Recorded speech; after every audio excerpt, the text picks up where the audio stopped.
we can start the design part. Today our goal is to render a 3D model on the screen. But before to do that, we need to know what is effectively a 3D model. So what is a 3D model? A 3D model, also commonly called mesh, is a three-dimensional visual representation of any kind of entity, from a character to a teapot. It can be whatever we want. The base element that all these visual representations have in common is the primitive type. As we have already seen in the 5th video tutorial, we have 3 primitive types: lines, points, and triangles. Our 3D mesh is commonly composed of triangles. The cube we have built is an example. Starting with this primitive type, we can build a network of these elements that will compose our model, and that's why it's also called mesh. This allows us to build or model potentially any kind of entity we want. The only limit is our fantasy. In our case, we will deal with the rendering of these meshes and not with their modeling. In particular today, we will render a mesh of triangles that represents a teapot. But where do we can take the information about the triangles that compose this teapot? 2 ways are possible. The first is the one we have already taken, that consists to make our 3D model directly through code, where we have to build by hand a list of vertices, texture coordinates, and at the end we have to build a final list that is the composition of the elements of these 2 lists. The second instead is to store this information, so the list of vertices, texture coordinates and so on, in a suitable file by using a specific file format or layout. This is done commonly by 3D authoring tools like Blender, 3ds Max, Maya and so on. Today our job will consist to read or parse these files and store the retrieved information inside vertex and index buffers, as we have already done with our cube. To do that, we will use a very common 3D model file format called Wavefront OBJ File Format. Making a reader or parser for this file format is not so complicated, but it requires a bit of time to be implemented. For this fact, we will use an already built parser called TinyOBJ, an open source OBJ parser. Its usage is not so complicated, but it's important to know what kind of data it allows us to manage and retrieve. So what kind of data structure we have to deal with? Well, we have a hierarchy of elements. At the top, we find the shapes, that are the meshes. That means an OBJ file can handle a group of meshes inside it. Then, for each mesh, we have 2 separate data structures. In one, that is called attributes, we have the lists of vertices, texture coordinates, as we have already seen for our cube, and even other attributes like normals that we will see more deeply in the next tutorials. In the other data structure, we have the list of faces that compose our mesh. What is a face? A face can be compared with the primitive type, is the base element used to compose our mesh. So, as the primitive type can be a line, a point, or a triangle. In turn, each face is composed by index objects. For each face, we have a number of index objects equivalent to the number of vertices that compose that face. In turn, each index object has a set of numeric indices where each one of them refers to a particular list available in the attributes structure. So, for example, each index object has an index to a vertex in the list of vertices, to a texture coordinate in the list of texture coordinates, and so on. At this point, for each mesh, we will loop through all its faces, and for each face, we will loop again through the indices. one for each vertex that compose that face. In our case, we will have triangles, and so we will loop over 3 indices. As a very last thing, for each index we will retrieve all the necessary attributes we need to render our model, so the vertex position and the texture coordinates. In such a way, all this data will be stored in suitable vertex and index buffers that at the end will be used by the rasterizer to draw the mesh on the screen. Very well. At one point, we will discover that, unfortunately, our model will be rendered incorrectly. We will have something like this, where the front parts of the mesh are drawn behind those parts that, instead, would have to be covered. Why does this happen? Because the rasterizer doesn't know if the pixel that is going to be rendered, in this case a pixel of the back parts, is covered or not by another pixel, in this case a pixel of front parts. So how can we let our rasterizer know that if a particular pixel must be rendered or not? By storing depth data for each pixel in a particular buffer called depth buffer. What is a depth buffer?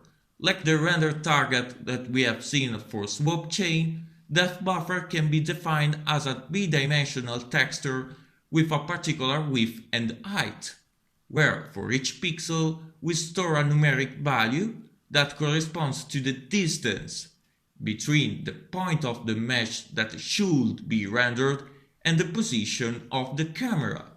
At this point, in what way does the rasterizer discard pixels by using depth buffer? Let's take our teapot. This is the front part that should cover the back part. This happens because the front part is rendered before the back parts. Now let's do it again with the depth buffer. As first thing, the front part is rendered, both in the render target and depth buffer. Now, if we try to render the back parts, the rasterizer do the following things. It takes the pixel from the depth buffer at the coordinates in which should render the current pixel, and takes the current depth data of this current pixel. At this point, the rasterizer makes a comparison. The comparison can be defined by the developer. By default, it checks if the distance between the camera and the pixel we are going to render is less than the one stored in the depth buffer. If that is the case, it will execute a pixel shader, allowing the render of that pixel. This because since the distance is less, the point to render is nearer to the camera, and so it must be rendered upon the stored pixel. In the other case, the pixel will be discarded and not rendered on the screen. This is repeated for all the pixels that compose our mesh. So when we will have introduced the depth buffer, our tuple will be rendered correctly with back parts covered by the front parts. This is the base and common use of depth buffer, but it can be used to make hundreds of effects that we will see in the next video tutorials. Very well. Now we can start the implementation.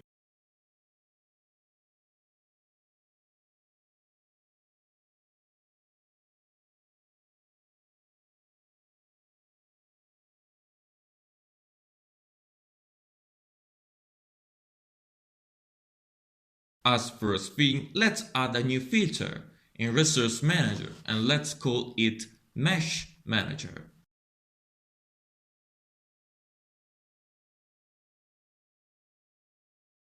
Here we can add two new classes. One is Mesh Manager class and the other one is the Mesh class.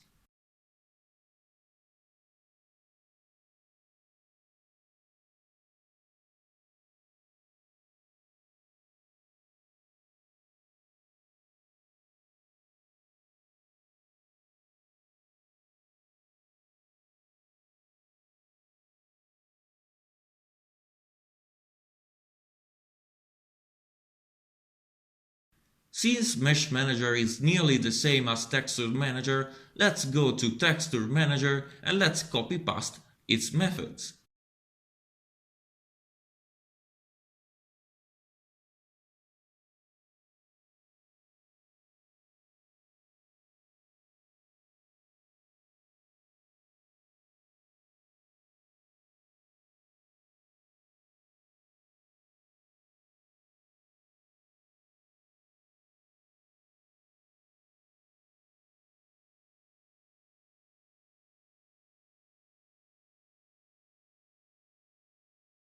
Now we have to substitute texture pointer with a new mesh pointer.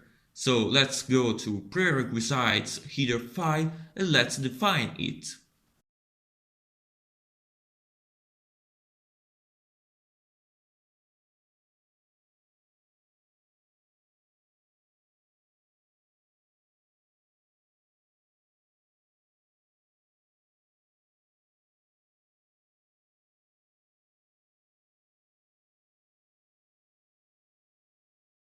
Now we can turn back to Mesh Manager and change texture pointer with mesh pointer.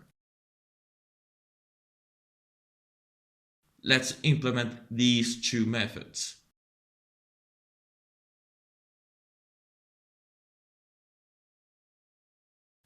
The implementation is the same as Texture Manager, so let's copy-paste again.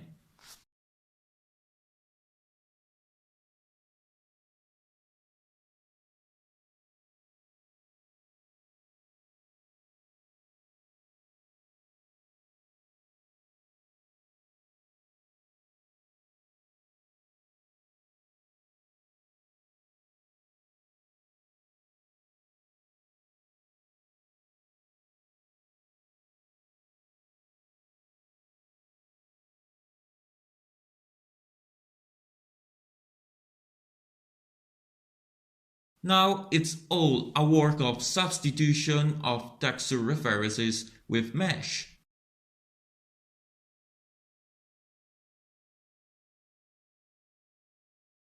Well, the IntelliSense gives us some errors because we have to implement the mesh class. So let's go to mesh class and let's do the same things we have done for texture class.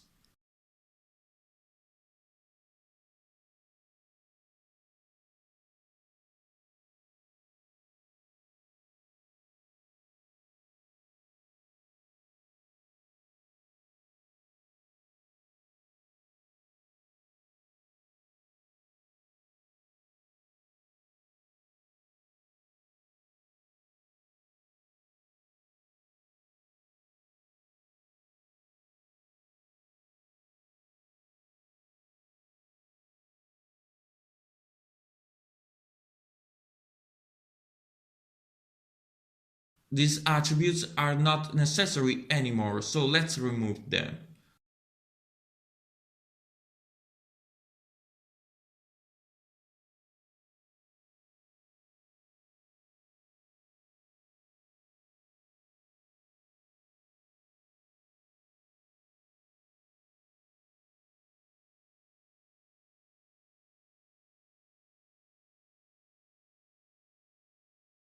Well, the errors have gone. As next step, we have to use the tiny OBJ parser, so let's include it into our project.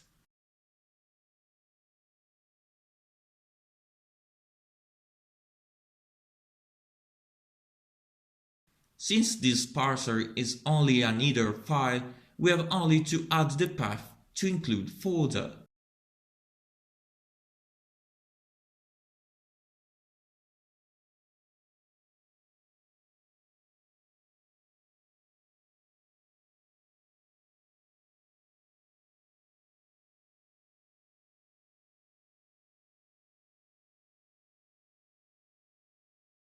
Very well. Now, in order to be able to use this library, we have to add this definition.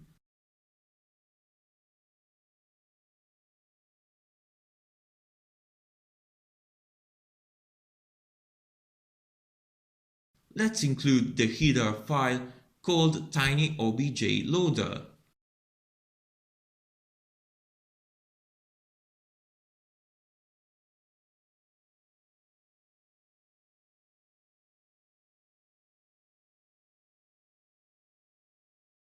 Here, the only method we have to call is simply load obj. It needs some parameters. The first one is attributes, that is the data structure in which are stored the lists of vertices, texture coordinates, and so on.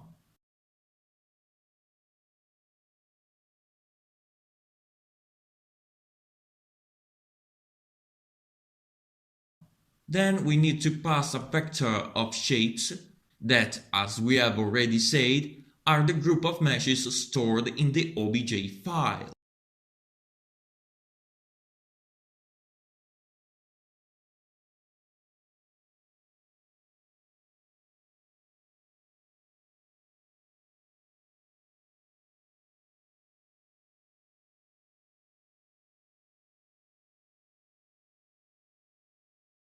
The other parameter needs a vector of materials. We will face materials topic in the next tutorials. For now, let's simply pass it.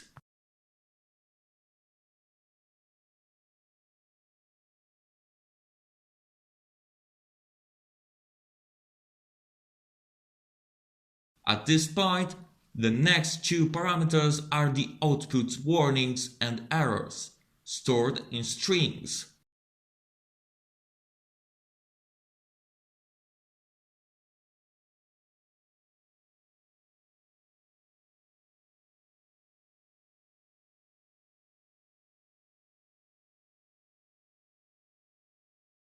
The last parameter we have to pass is the path to the OBJ file.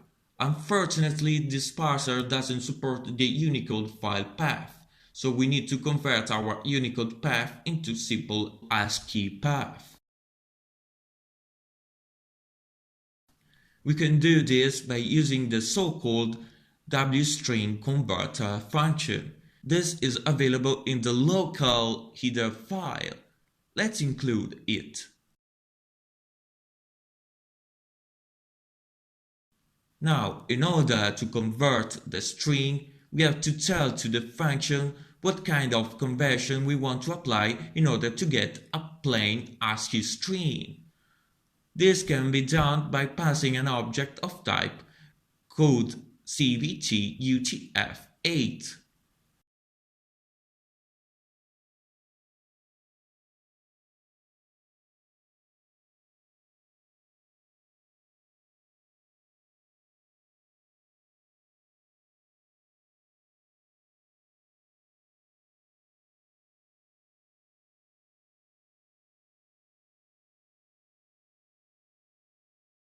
Very well. Now we can pass the string to the load obj function.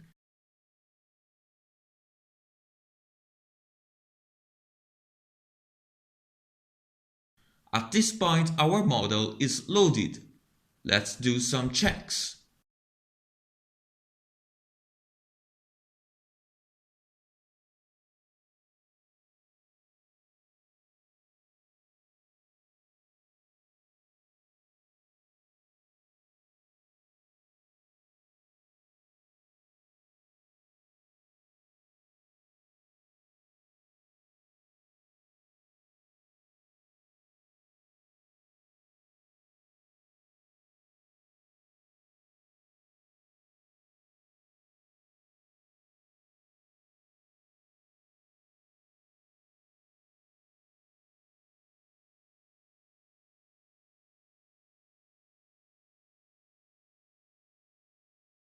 The next thing to do is to get all the retrieved data and process them.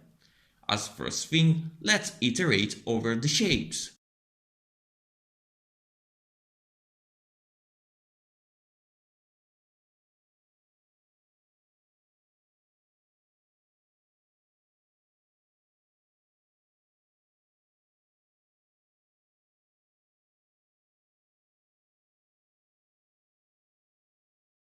For now, we will deal with OBJ files that contains only one shape.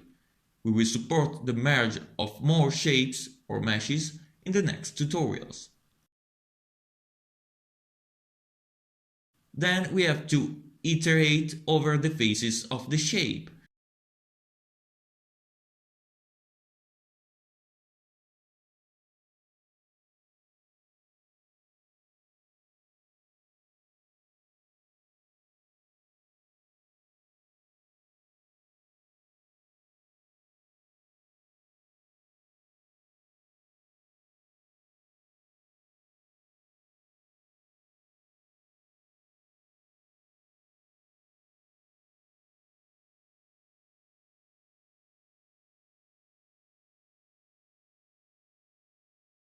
For each face, we have to get the number of vertices that compose it.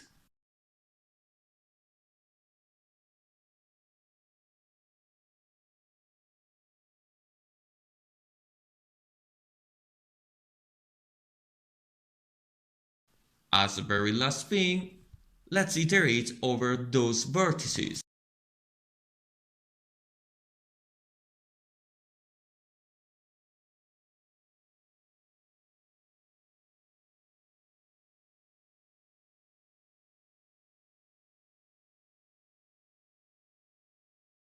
In order to get the indices from which retrieve the various vertices, texture, coordinates, and so on, we need to get the index object from the indices vector of mesh object.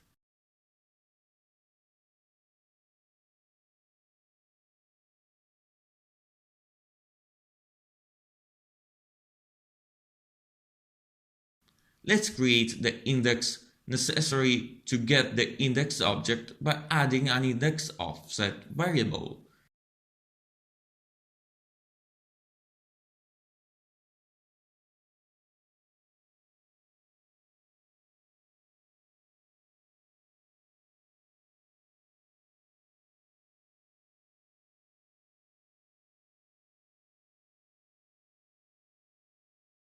It is incremented at each iteration over the faces of the number of vertices that compose that face. In our case will be of 3 vertices.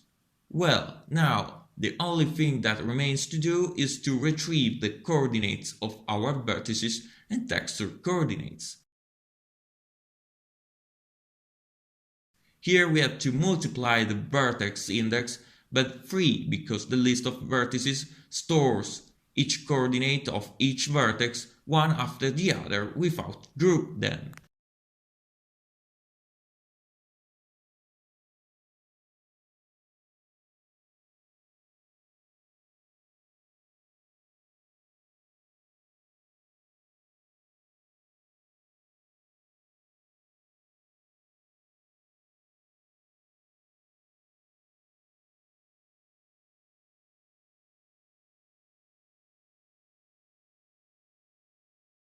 The same is applied for texture coordinates.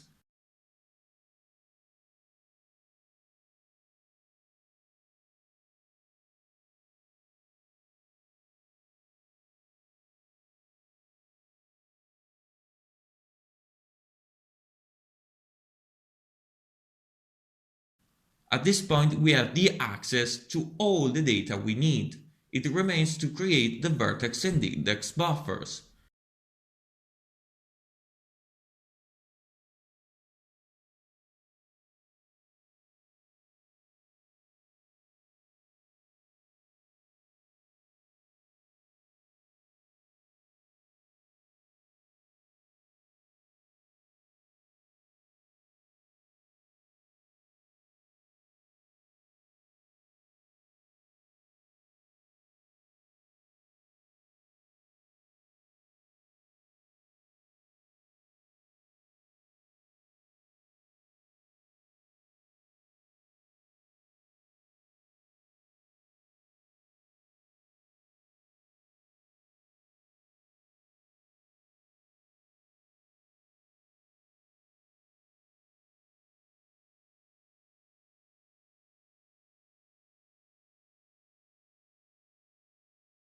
In order to create a vertex buffer, we have to pass a list of vertices, but as we have already done for our cube, our vertices are composed of multiple attributes.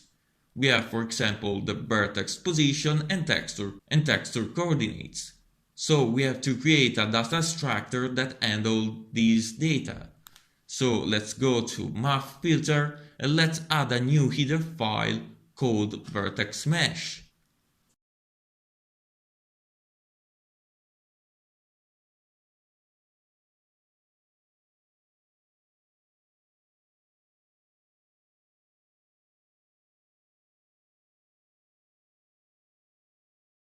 Here we will simply create a class like vector2d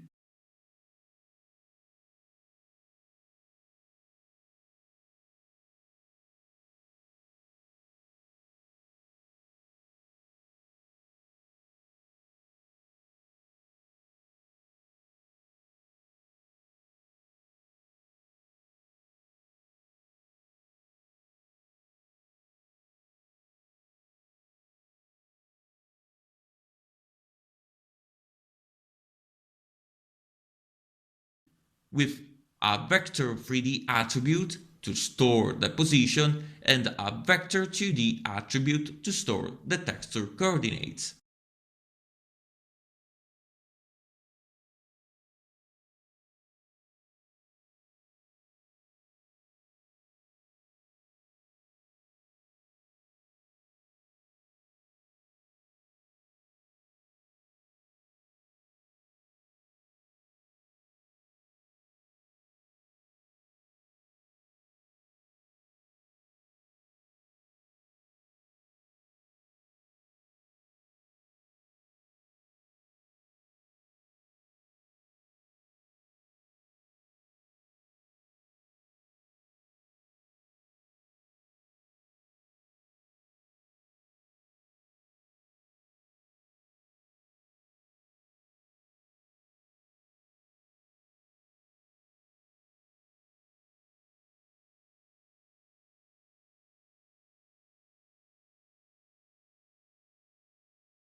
Good. Let's come back to Mesh class and let's add a vector of vertex meshes.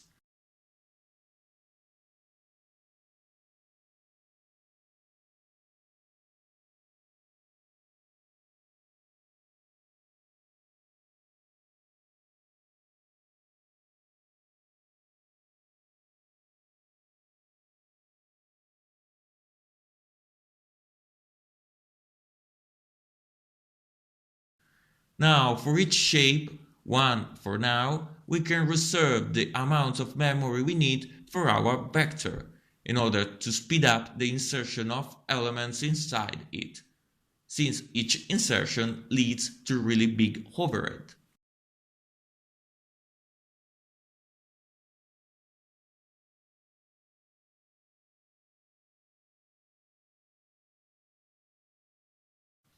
At this point, the only thing to do is to pass all the attributes inside our vertex mesh.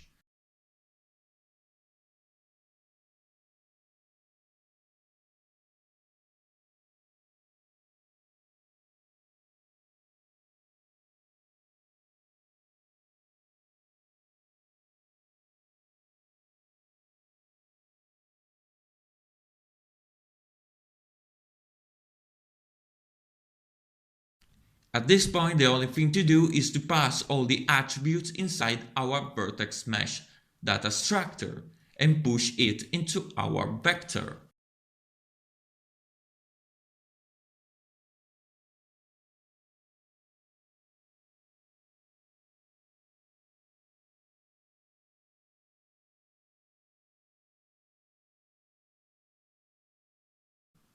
That's all. Now let's pass it into our vertex buffer.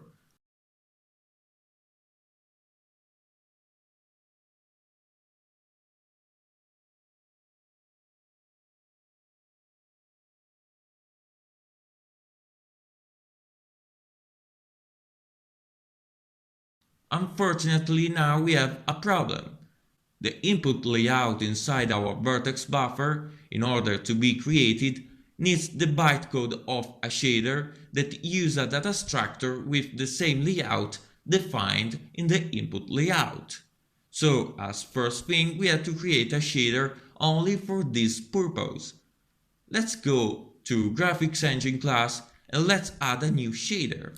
Let's call it Vertex Mesh Layout Shader.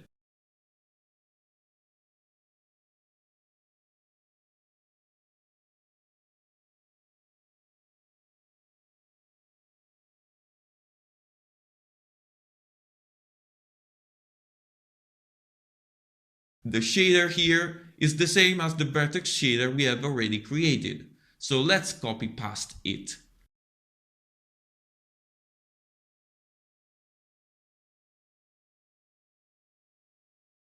The only thing we need here is that the shader uses a data structure with the same layout defined in the input layout, so let's remove all the unnecessary code.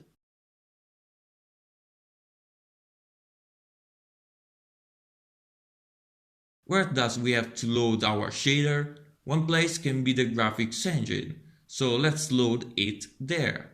In the graphics engine class, let's simply add a function that retrieves the bytecode and size of this shader.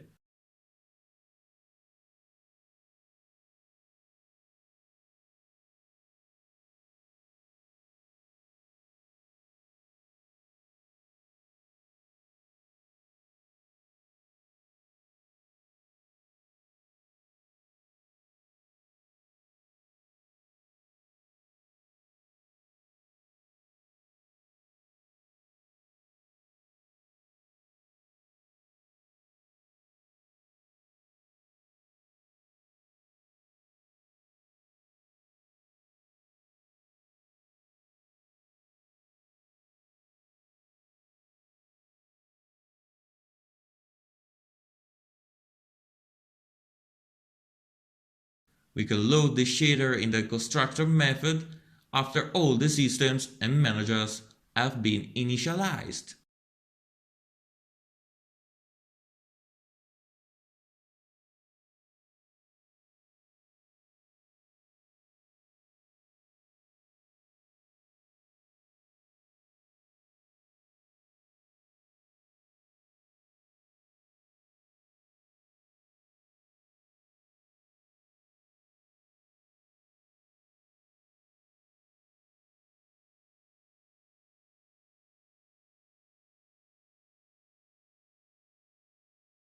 In order to store this data, let's add two new attributes. An unsigned char array of 1024 elements, that's enough for this shader,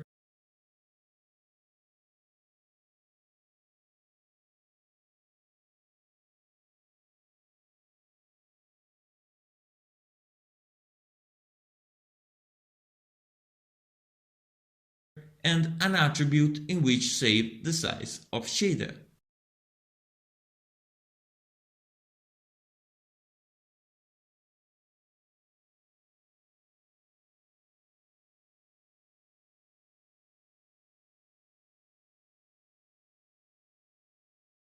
Now, after we have compiled our shader, let's copy the bytecode into our array.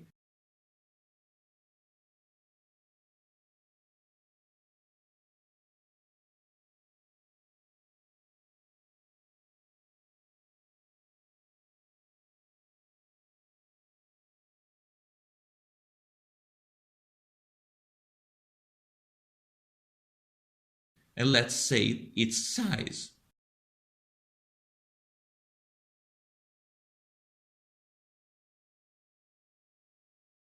At the end, let's retrieve these attributes in the method created previously.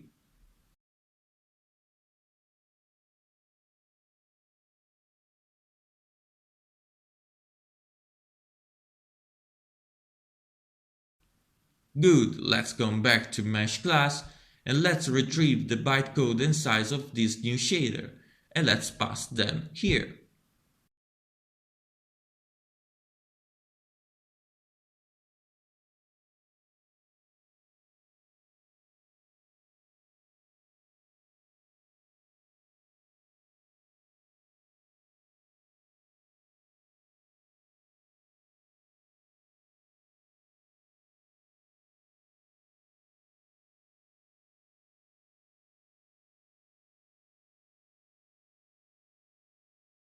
So far so good. Now the vertex buffer is ready. The last thing to do is to create the index buffer.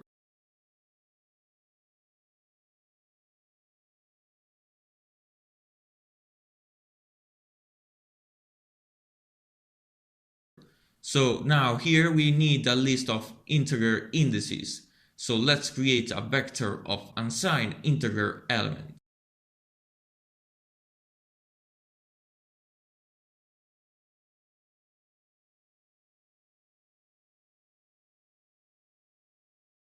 Let's reserve the same amount of memory as the vector of vertices.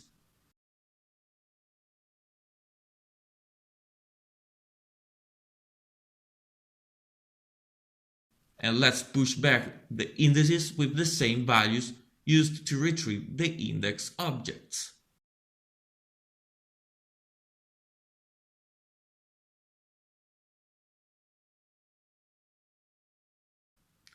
Good. Let's pass our vector here, and here we go.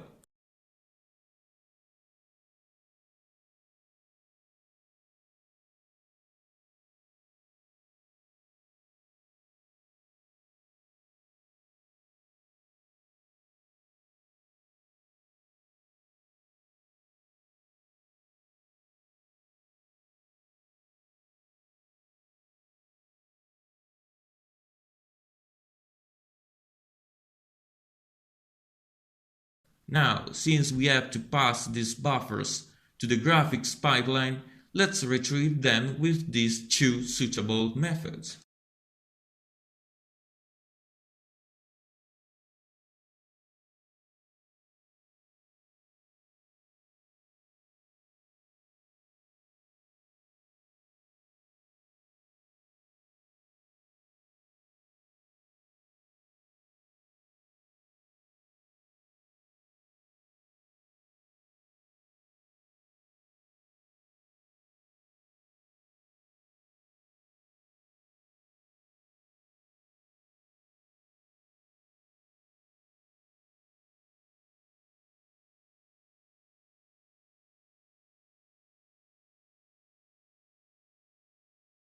We have almost finished. Now we only need to initialize and retrieve our Mesh Manager inside Graphics Engine class.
Pay attention here to change the way in which render system is retrieved.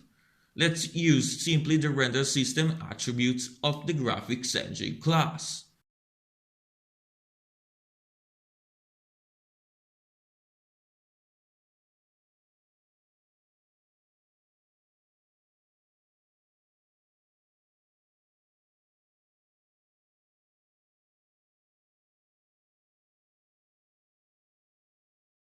Now let's load the teapot OBJ file. Let's get the mesh pointer, storing it in a suitable attribute,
and as last thing, let's go to onUpdate method, and let's set the vertex and index buffer of our mesh. to the graphics pipeline.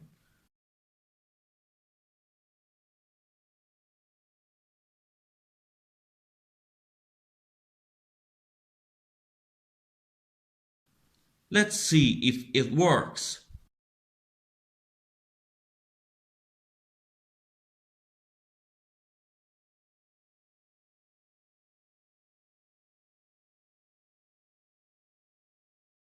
And it works! Unfortunately, we have a problem with textures. Probably the range of values of texture coordinates that usually goes from 0 to 1, in this case goes further, probably goes from 0 to 2.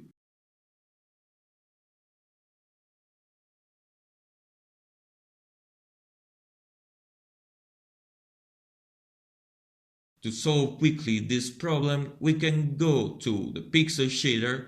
In the texture.sample function, we can halve the current texture coordinate. So, if we have a texture coordinate with value 2, this will be transferred into 1. Let's see if now it works. And it works! But we have another problem. The depth problem we have faced in the introduction.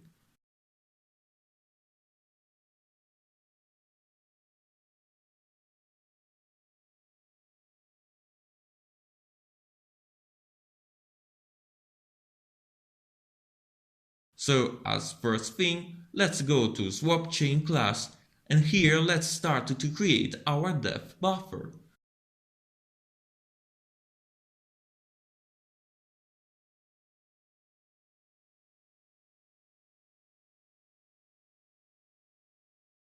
Let's create a texture 2D descriptor.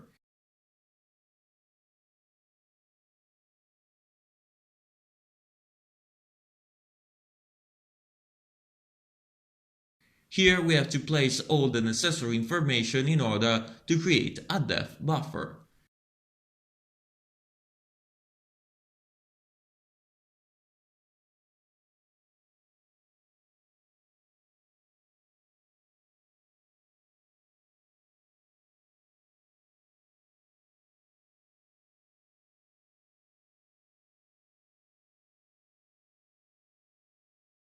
The key properties here are the format, in which we are saying we want a buffer with 24 bits for depth data and 8 bits for the stencil data. Stencil is another important attribute that we will face nextly.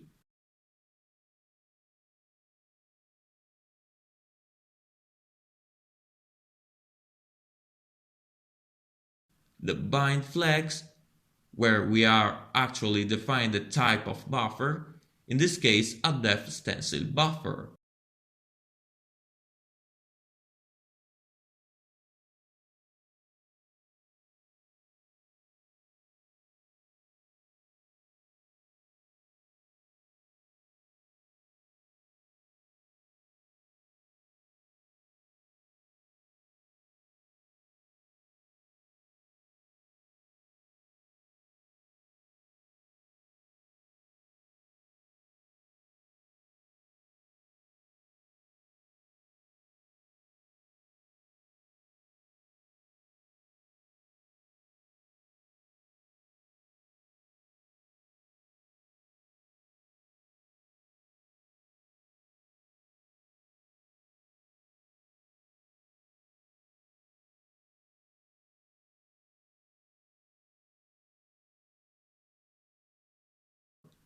Good. Now, to create this buffer, let's call create texture 2D and let's pass the descriptor and the reference to output buffer.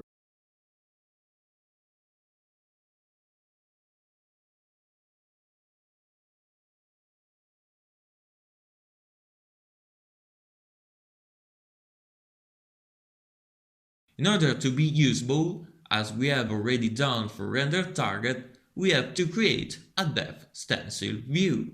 Let's do it.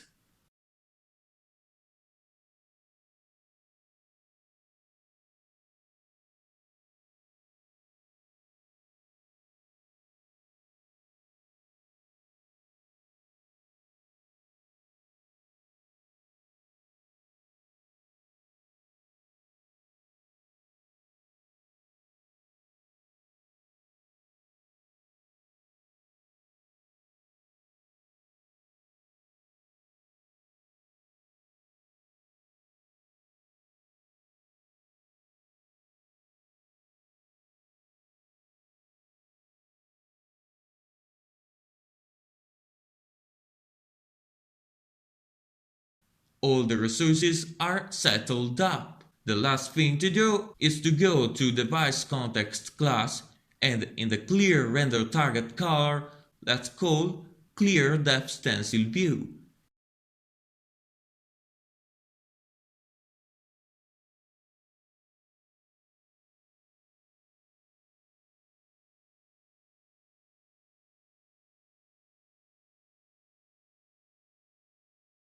Here we need to pass two flags that indicates to the function to clear both the depth and stencil data.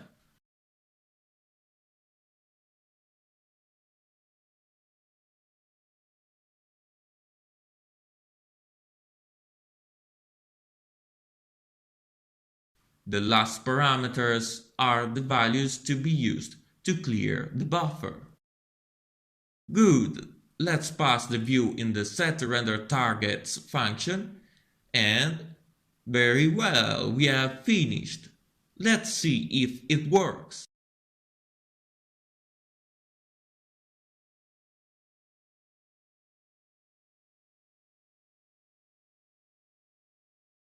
And it works. Now the back parts are covered by the front parts.